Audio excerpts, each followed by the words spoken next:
Kinsey Schofield here. Welcome to Royally Unfiltered, the show that takes you behind the palace gates like never before. This is where tradition meets truth and nothing is off limits. This week, helping me tackle all the biggest royal stories is royal commentators and authors Robert Jobson and Duncan Larcombe. Thank you so much for being here. First of all, happy 76th birthday to King Charles this week. Rob, does the king have any birthday traditions that you know of? I saw him out and about. I mean, a workaholic till even on his birthday. Well, I mean, the past he's had big parties, but normally he's working. Is the Yeah. truth. I remember being around one on his 64th. We were on a trip in New Zealand, and so yeah, like he's usually at this time of year pretty flat out, and I think that he wants to make a point, because he's been off with the chemotherapy treatment, and he wants to just be out there using every hour he can to try to make a difference. So, and that's what he's doing. So yeah, I don't know if he'll have a fairly quiet night in. But in the past, of course, on big landmark birthdays, as Duncan knows as well, there's been big parties we've had to cover, but I think they're past that time. Oh, and Duncan, do you think that this is going to be a special birthday? This has been a hard year. Do you think that there's going to be a few extra kisses and cuddles?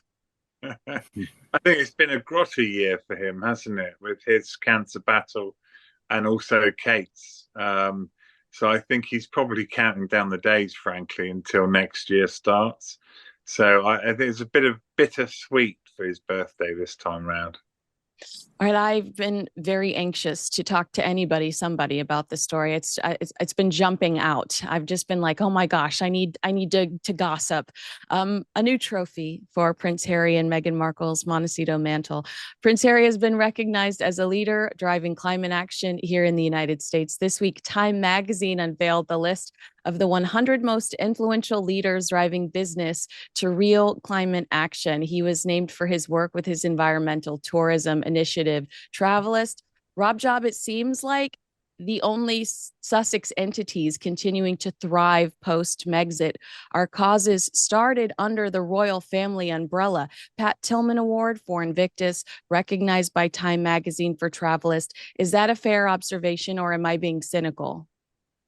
Yeah, I think it's fair. But I also think, I mean, you don't want to, we don't want to slam him for things that he's done that are good. But the reality is on this is that we know how these things work. When a magazine or someone wants to organise one of these events, they have to sell the tickets, they have to get people around the tables, and if they can get a celebrity, even if that celebrity is Harry, who's on the wane in terms of his popularity, it helps. It helps put backsides on seats and.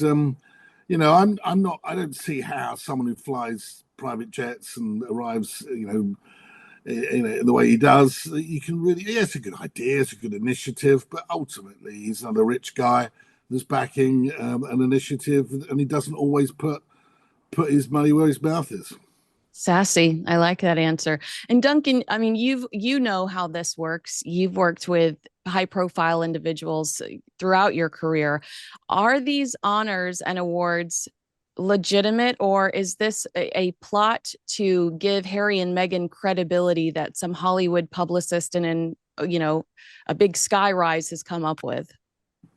Well, I have to agree with Robert Jobson there, Jobbo, as I call him. I mean, what a load of nonsense. The guy flies around in private jets and lectures the public on saving the environment. I mean, it's just ridiculous. So in answer to your question, Kinsey, absolute nonsense. They just awards made up to try and make magazines sell copies. I mean, it's nonsense. It's absolute nonsense. Harry's a huge hypocrite for his love of the environment and yet his contempt for it. What I will say to you, Robert, is that I have not seen stories about him on private jets lately. Is he doing a better job of hiding it, or has he slowed down when it comes to private jet travel? I think he's getting a better job at hiding it, but he's not alone, is he? I mean, half the people that arrived for the environmental COP meeting, the world leaders flew in on private jets. So the whole thing really is a bit of an industry. And I mean, I think it's good that anybody's trying to save the planet. Not necessarily for me, but for my son and his children, because I'm probably not going to be around long enough for the way they're doing these things. But look, I do think it matters that people do these things, but this is a question of just keeping Harry in the spotlight, which helps him with his generate money for his other organisations. Maybe one of the things he could have done to avoid to help to save the environment is to print a fewer copies of Spare and save us all the nonsense really that went with that. Oh my gosh! Save a few trees that way, Mic drop. Well, here's another suggestion, Duncan. If Harry wants to help, slow down emissions, should perhaps he have not purchased a beach house in Portugal? Could that have saved a few miles, airline miles? Well, look, who knows? Having a place in Portugal, that's a wonderful thing for him and Meghan, but they've got to travel there somehow. So, this is the problem, isn't it? If he starts lecturing everybody on the environment, you lay yourself open for accusations. I mean, this Harry said not that long ago you should only have 2 children. Well, his brother's got 3. It's nonsense, really. It's not they are not environmentalists. They are not pioneers. They are not setting a good example. And as far as I'm concerned, that's the way it is. I know you guys, thank you so much for humoring me because this is a total girl story. And I'm happy to be one of the boys today, but I'm going to force you to listen to me ooh and ah over this. Okay. Catherine, the Princess of Wales, was spotted chatting with Sophie, Duchess of Edinburgh, on the cenotaph balcony during a Remembrance Day ceremony. And according to professional lip reader Nicola Hickling, Sophie asked Catherine, "You like a beard?" And Catherine allegedly responded, "I find it quite rousing." Duncan, does rousing mean what I think it means? Well, I'll be honest with you. I had to actually look up rousing. I had a rough idea what it meant. But in the dictionary, a synonym of it is exciting. So, William, I remember meeting William on Prince Edward Island just after he got married in 2011. I had this same beard, but it wasn't quite as grey as it is now. And he was almost jealous. He said, "Oh, I like beard, oh, la, la, la." But of course, he wasn't allowed to grow one when he was in the military. So, I think it's been on the cards for a while for William and his look. And as you quite rightfully identify, maybe it's going down quite well with his wife. I love that. I thought you were going to say when I saw Prince William in 2011, there was something rousing with you. So I'm glad that it took a very dramatic turn and you said he was jealous of my beard. So, Rob Job, do these 2 women have that type of silly relationship or sense of humor? Could you see that being an accurate, an accurate conversation between the 2? Because it is kind of jarring because these are 2 such beautiful, sophisticated, and typically very shy and kind of quiet individuals. It's always the quiet ones.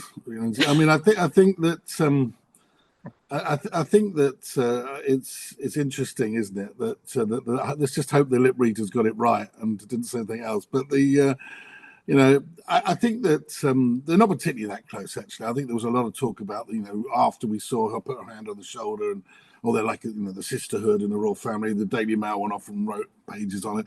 I don't think they're that close. I think they tend to come together at big events like this. What was interesting to me was the fact that they're all sort of rallying around Catherine at the moment and realizing that she needs all the support she can get coming back into the spotlight as she is. It's not easy because she knows no matter what's going on, all the cameras are trained on her. Everybody's looking for that one photograph or that one comment. But I think that actually she did a great performance. She looked great.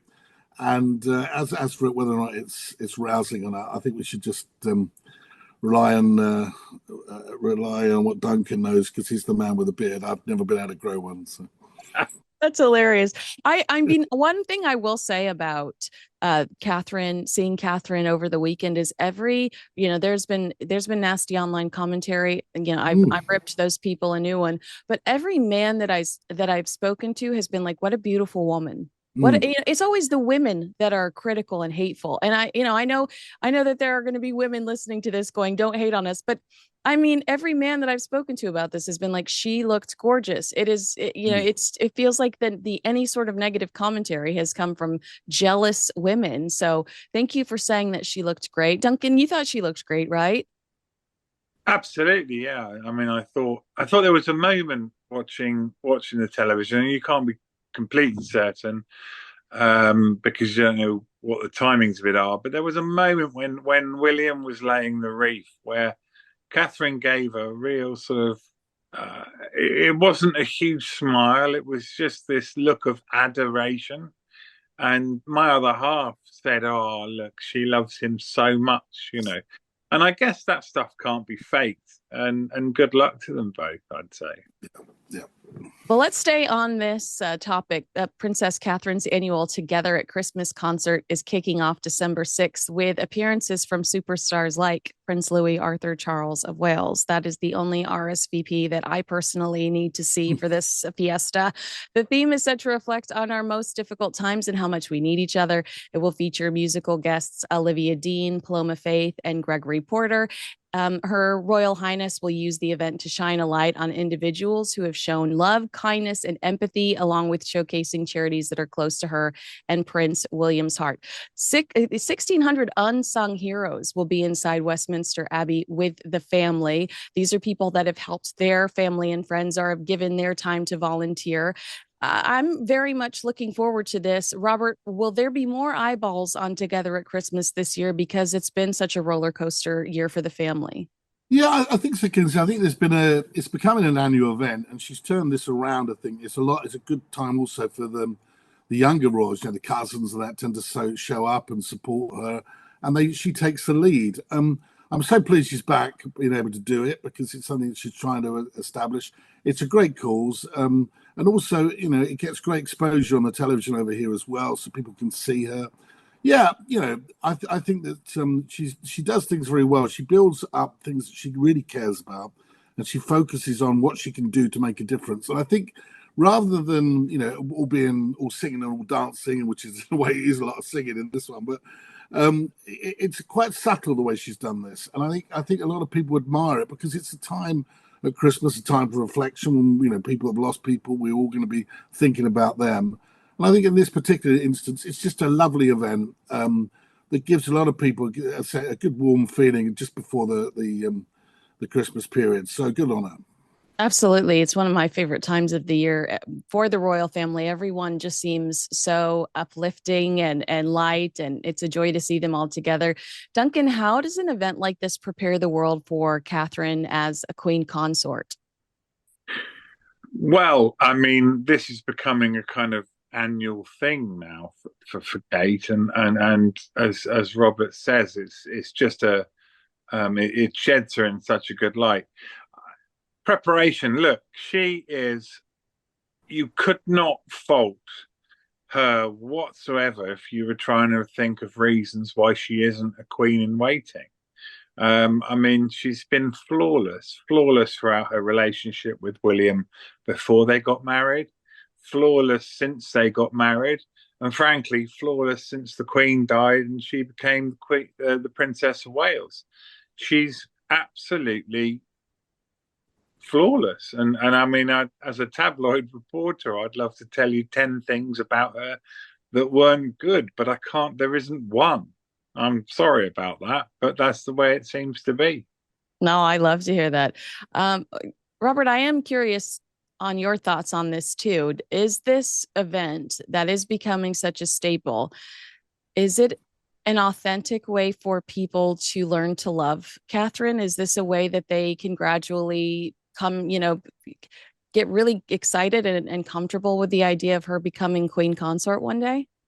I think so because you're getting to see the real Catherine. I mean, I wrote a book on her, and yet when you start delving deeper into her life, she's had her moments, but she's really a first class citizen. She's somebody that if you were her mum and dad, you'd be so proud of her, what she's achieved in her life, not just because she's married a prince, but the way that she goes about living her life and the way that she tries her best, her very best, to be good at what all she does. But I think that as the most important thing for her, and I think for William, is not necessarily being the best queen she could be or being the best person she could be, but being the best mum. And I think that what comes across when she does these concerts is just how important it is that family is to her, and that she likes to expound that view. And I think when we watch this, Christmas is a great time for family, people coming together, and you really do get a sense of the warmth of the person. And yeah, there are some people, we've known them, that criticize her for being, oh, who does she think she is? She's almost too perfect. She's a Stratford wife, or this, that, the other. They don't really know her. I mean, she's actually just a very nice person who happens to have married a prince who loves her. The ultimate thing is they do remain in love, and as Duncan was saying, you can actually see that all the time when they're together. They're very much supporting each other. And I just think that for the royal family going forward, they really are a star couple. They're a couple that people can relate to. Yes, they've got millions of dollars in the bank that comes in every year, and all those people want to get rid of monarchy will keep throwing that out. But actually, they do give value for money, and I think that actually for brand Britain, they're a fantastic couple going forward, and that's got to be a good thing. I the money thing always surprises me. I understand that they have a lot of money, but I don't see them. If they're not Kardashian in the way that they flaunt anything, they're not materialistic, and so I always that always kind of that's a hang up for me because I understand that argument, but at the same time, I don't necessarily see it. One thing I would also stress, Duncan or Robert, whoever would like to respond, please respond. But the idea of the Stepford wife image, you're so correct. And how infuriating when you know how difficult it is to be one of these women, how there is a microscope on you, your physical appearance, people are reading your lips, body language experts are suggesting something's going on when perhaps it's not, people are trying to break into your medical records. I mean, that to me, all of those things throws out the idea. I mean, this woman is strong. I know Yeah. she looks beautiful and delicate, but she truly has to be so strong to put up with this stuff. Well, I mean, there's no doubt about that. I mean, I think that, when people start delving into your medical records, it's very difficult indeed. And she's had a lot of things to deal with. I think all the sort of the nonsense about the fake pictures that was going on before the cancer was revealed was quite upsetting. But I think she has proved herself to be a very strong individual. She's beautiful, but she's got a real character about her. I think that she's somebody that really works hard when she can. But I think what's happened with this diagnosis actually has made her prioritize what really matters to her. And I think going forward, that's what's going to be coming out. These bigger events like the Christmas concert and other things that's what she'll focus on. I think the endless, like as the Royals have always done it, as Duncan and I have covered over the years, where they're going to endless engagements one after the other. I think William and Catherine are going to do things slightly differently on a bigger scale, and then that way have more time, private time for themselves. And as for the money, that money for the Ancient Landed Trust of the Duchy of Cornwall is his money. If he'd wanted to go and spend it on Aston Martins or whatever, he could. Although I think he did take delivery of an Aston Martin and parked it outside his father's house, in case the paparazzi saw it outside his house. So I don't think it's completely frugal. But saying that, I think that they are, in a way, almost like the Queen and Prince Philip were when they were younger. They're a star couple as a couple together, and they don't try to undermine each other in a way that Diana and Charles did.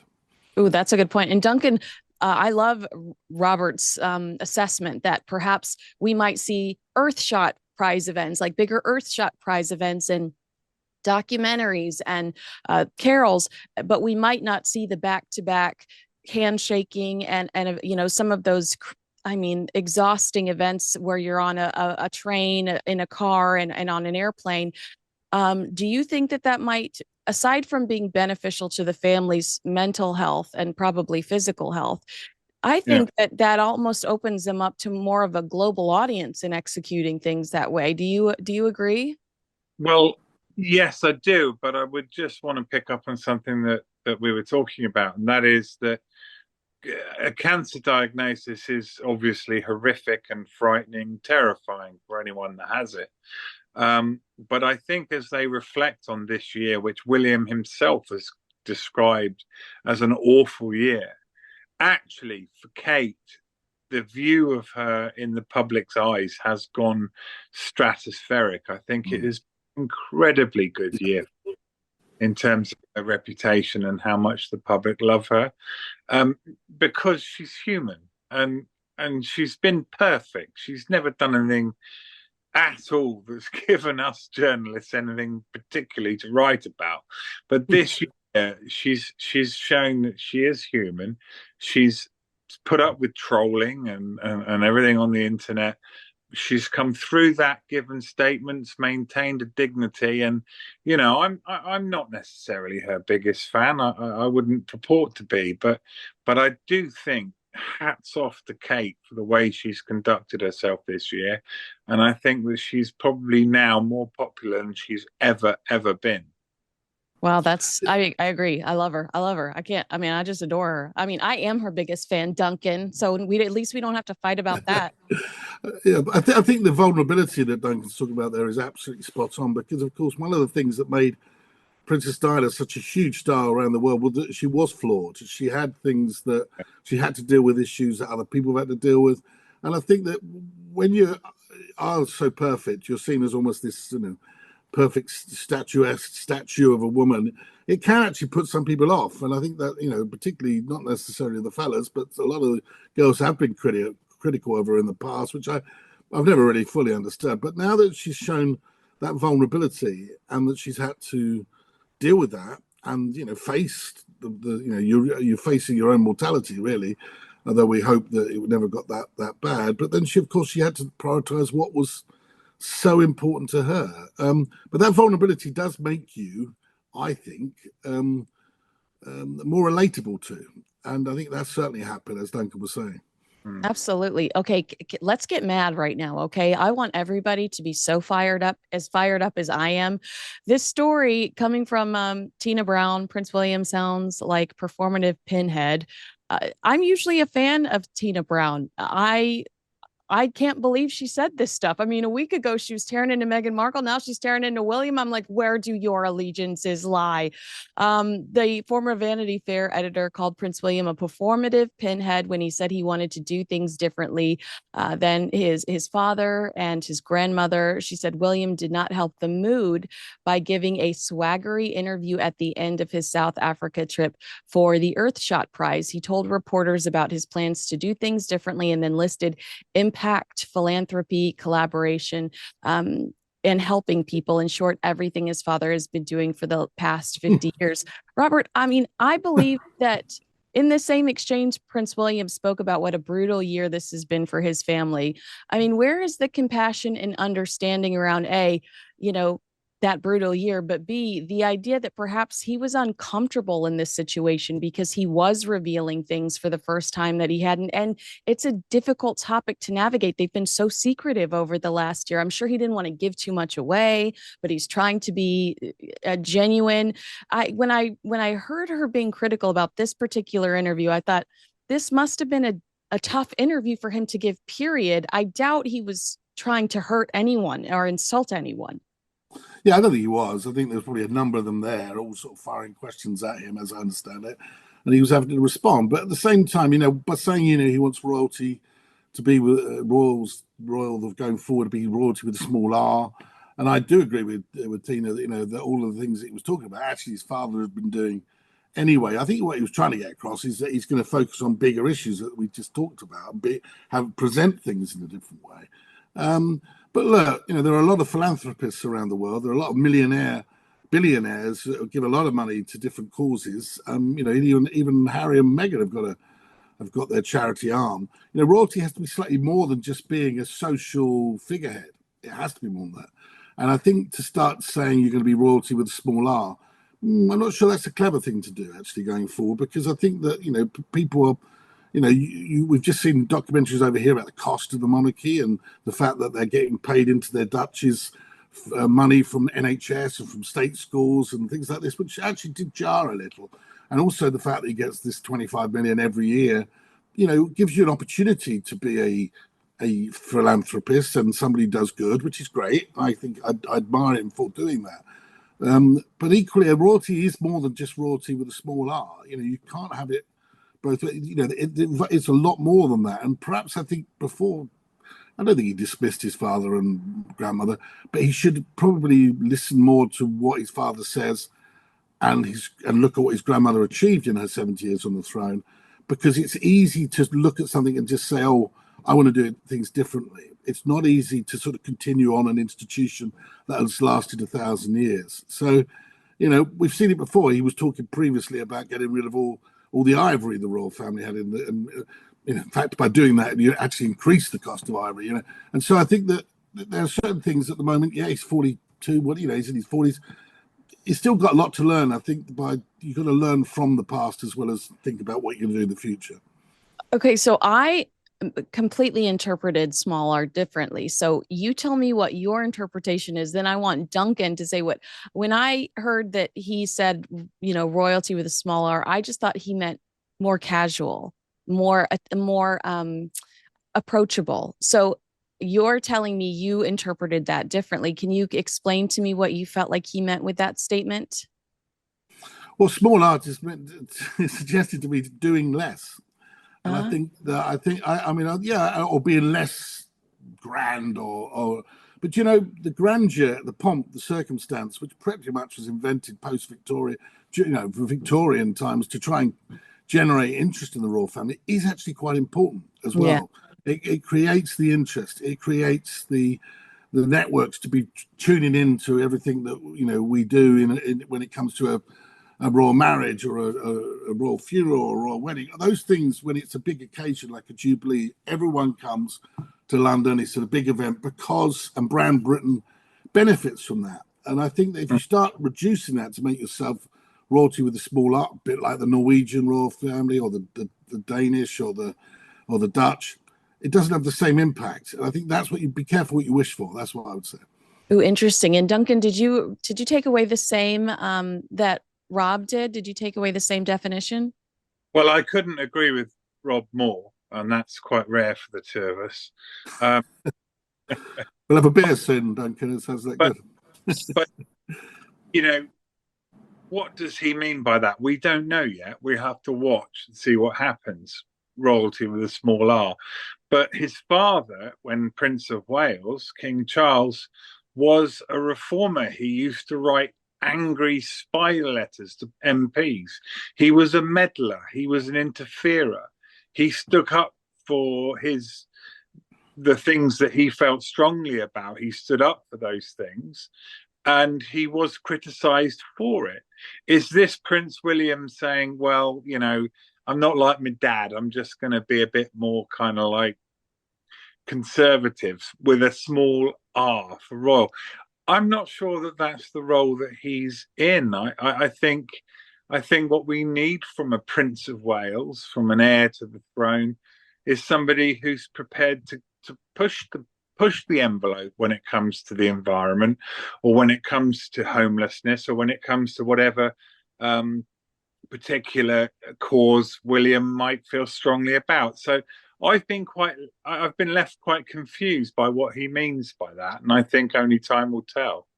Really quickly, I'll stay on you, Duncan. We just had an election where the losing candidate made the statement that she wouldn't do anything different from the current administration, and people said that made her look weak. Was William maybe channeling all of that feedback and saying, well, I have to say I do something different, or I'm going to list off the things that my dad did, but I just have to say something, because if I say I wouldn't do anything different, then I look like this, this person that everybody's piling on today. I think what we have in this country is this notion of not non-politicians, people that aren't politicians of the royal family. They're as political as you can believe. They really are. They watch what they say, they watch what they do, and they are very careful. And I think if Prince William were to have turned around and said, well, my dad used to go on about homeopathy, what a load of rubbish that is. What do we expect from him? He's going to toe the line. royalty with a small r is something that we have to see. But I think it's on William's shoulders to actually stick up for the things and the causes, and we're already seeing it from him that he believes in. Excellent.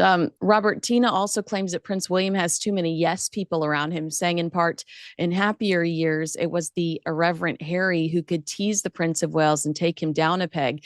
Does Prince William have too many yes people around him? And again, this has been a tough year where they've been trying to keep things very secret. Obviously, he wants a core group around him that he can trust. Well, Kinsey, the problem with princes is they don't like anybody else telling them what to do, and if they do, they usually get rid of them. So to be closely by a prince, pretty much they have to say yes, or they're out. So I mean, these people, yeah, there probably are too many yes men, but it's just the nature of the beast. They're not there. It's not a democracy. If you continually tell him he's getting it wrong, he's not going to listen. So I think he probably does, actually, to be honest. But what I feel about William is that he is different from his dad. I couldn't have imagined the Prince of Wales as he was, appearing without. I remember first seeing without a tie once. He was on a plane coming back from Australia. We're all in shock, and then he took his jacket off. It's very unusual. But there is William in his, his environmentally friendly sneakers, his green shirts and jackets and things, and he's just trying to make a big difference. Look, I think when I was in New York with him, and he really worked hard, and he knows he wants to get attention, and he knows he has to push out the boundaries. If he hasn't got Kate next to him, he's going to have to do something, and so that's why on this trip he gave to get all those reporters there on Earthshot, which gets interest, but I'm not sure how many tabloid reporters are actually interested in what the products are for that they're doing to save the planet. But he's got to do something, and that is give an interview to get them on the front page, to justify them flying down in their non-green jet down to South Africa to cover the story. So I think that he does work very hard on Earthshot. I think he's really trying to make a difference. It is slightly different to his father, the way he's doing it, and he should be commended for it. But I think this interview, in a way, he was just sort of put into a corner by the reporters, and they were more interested in what's it been like this year, a brutal year, splash headline. Yeah. And they got what they wanted. So I wouldn't read too much into that interview. I mean, as I say, I agree with Duncan. I don't know what royalty with the small R is, but as I say, be careful what you wish for, because the big R of the royal family has kept them going, certainly since when a lot of royal families were crashing around about, just after the First World War. They've managed to survive by changing and keeping on the cusp of the wave of change. And they're going to have to continue to do that.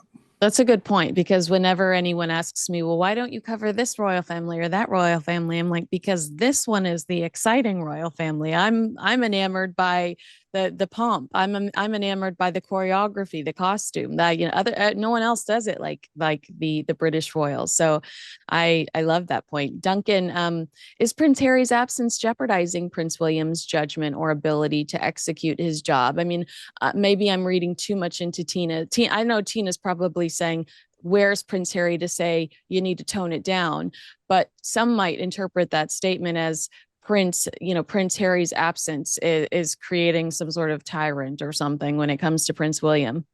I think, if I'm honest, yeah, to be as quick as I can on this point, when Prince William finished his trip to South Africa and gave that interview that Robert's talking about, where he described this year as the worst year ever, immediately I think to myself, what, worse than the year when you were 16 years old and your mother died? And I think, okay, Kate's been ill, King Charles has been ill, but I think let's not forget that at the beginning of 2024, the book by Harry came out, and it was a blindsided attack in parts on Prince William.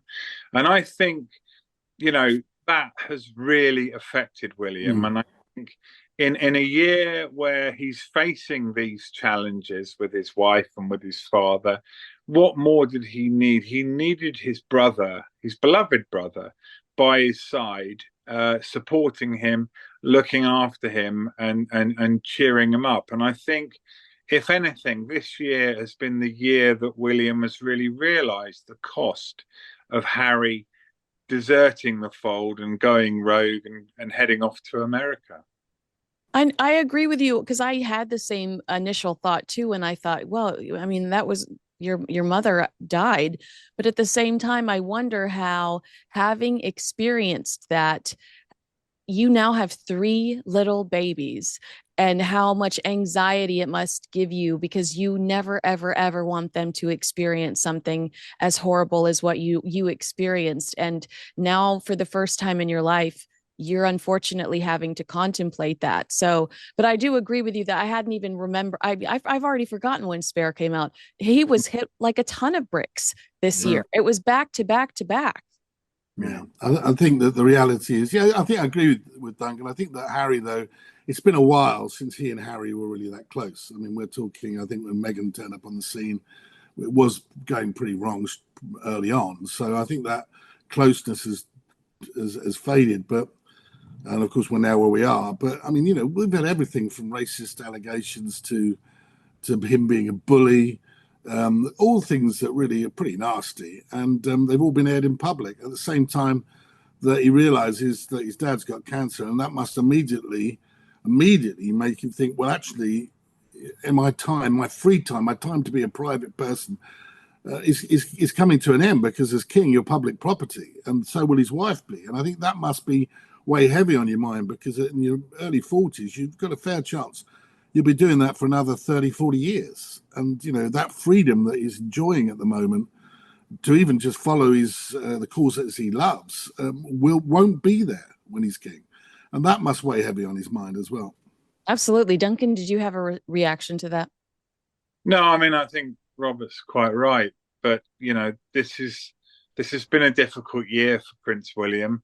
And as every year ticks by and he becomes closer and closer to the throne, his ability to be able to be himself almost saps away and diminishes, as I interpret Jobbo from what he's saying.